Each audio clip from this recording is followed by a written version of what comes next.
Jadi dari gue masih kecil, gue memang gak pernah ngerasain yang namanya kasih sayang orang tua. Dari cerita yang ada, ayah gue meninggal karena kecelakaan dan disusul mama gue yang meninggal setelah melahirkan anak kembar, yaitu gue dan adik gue. Gue dan adik gue cuma tinggal sama om gue yang sampai sekarang belum nikah di umurnya yang udah cukup tua. Rumah yang kita tinggali adalah peninggalan nenek yang sampai sekarang masih belum direnovasi. Jadi bentuknya masih rumah tua reot yang banyak kayu-kayunya. Belakang rumah ada kolam lele gede yang gak pernah diurus juga. Adik gue tinggal sama gue gak lama karena di ulang tahun kita yang keempat, gue gak sengaja ngedorong dia ke kolam lele. Dia tenggelam dan meninggal di tempat. Hidupku ini emang tapi jujur aja nih ya, sebenarnya gue kurang yakin dengan kisah meninggalnya adik gue. Cuma seinget gue waktu itu kita lagi main kena jaga sambil tutup mata dengan kain. Mungkin gue gak sengaja ngedorong dia karena posisi gak ngeliat. Jadi ya mungkin memang karena kecerobohan gue. Gue harap sih begitu. Dari kecil gue gak pernah menginjak bangku sekolah. Dulu itu bahkan TK pun gue gak pernah tahu bentuknya kayak gimana. Om gue cuma petani yang malamnya selalu main judi dari hasil kerja sehariannya. Dan disinilah gue 19 tahun gak ngapa-ngapain, cuma ngelamun di kamar di rumah tua reot ini. Dulu gue anaknya cukup aktif. Gue berubah jadi pendiam semenjak kepergian adik gue. Hari-hari gue dipenuhi dengan rasa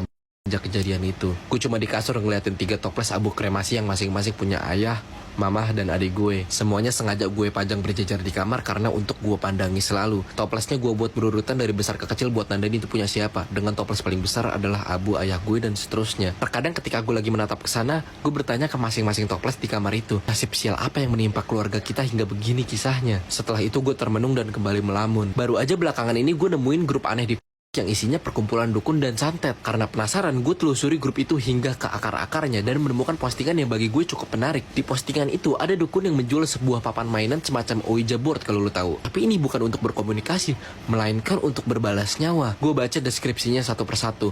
Papan mainan ini bisa memanggil arwah yang telah meninggal untuk datang ke rumah kita. Arwah tersebut nantinya akan orang yang telah papan ini diciptakan murni untuk membalas dendam seseorang, alias nyawa dibalas.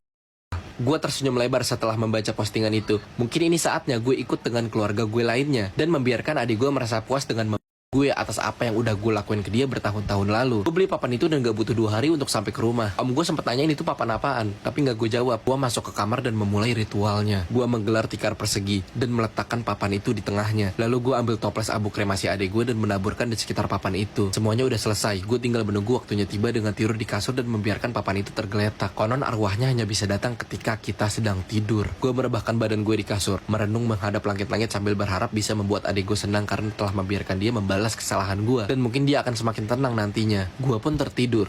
Brok, brok, goprok. Gue bangun dalam posisi kaget. Gue menatap kedua lengan gue memastikan bahwa gue masih hidup. Dan iya, memang gue masih hidup. Gue beranjak dari kasur dan pergi ke sumber suara. Suara itu berasal dari kamar om gue. Suaranya kayak orang lagi kesakitan karena disiksa. Banyak suara hantaman benda seakan-akan om gue sedang Gue udah berak pintu kamarnya dan terkejutnya